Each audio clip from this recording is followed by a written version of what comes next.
Alexis always dreamed of being great at something. Not just good, but great. But in her small town, every time she tried something new, people laughed. When she wanted to start running, they said, "You'll give up in a week."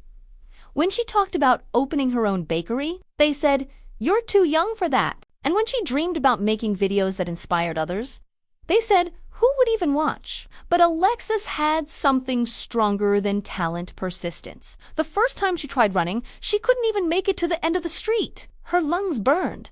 Her legs felt heavy. She sat on the sidewalk and said quietly, "Maybe they're right." Then a small voice inside whispered back, "Or maybe you just started."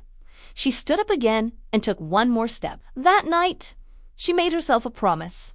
No matter how small my progress is, I'll never quit again. Weeks passed. Her friends stopped calling her to hang out. She was always busy, training.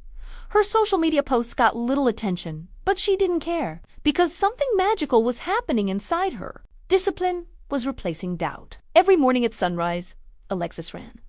Sometimes in rain, sometimes tired, sometimes crying. But every time she finished, she whispered, "I did it." And one day, she looked at her running app. She had just run 5 miles without stopping. The same girl who once gave up after 200 meters, but her journey didn't stop there. She wanted to do something bigger, something that scared her again. So she signed up for a local marathon. People laughed again. "Alexis, that's 26 miles. You can't do that?"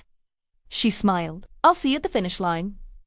The race day came. The sun was blazing, her legs felt like stone, and halfway through she nearly collapsed. Her brain screamed, "Quit." Her body begged, "Stop." Then she saw the little girl on the sidelines holding a sign, "Go, Alexis, you're my hero." She didn't even know that girl, but it was enough. With tears and grit, Alexis pushed forward, one painful step after another. And when she crossed that finish line, she didn't raise her hands in victory. She just smiled through the tears and whispered, "This is what not quitting feels like." That video of her finishing the race went viral, not because of fancy editing or music, but because of the raw truth in her story. She became known as the girl who didn't quit. Brands reached out. Schools invited her to speak, and every time she spoke, she ended her story with one simple message.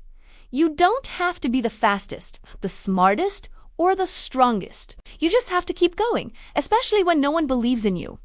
Years later, when people asked her what motivated her most, she smiled and said, "It wasn't success. It was the promise I made to myself that I'd never quit again. The end."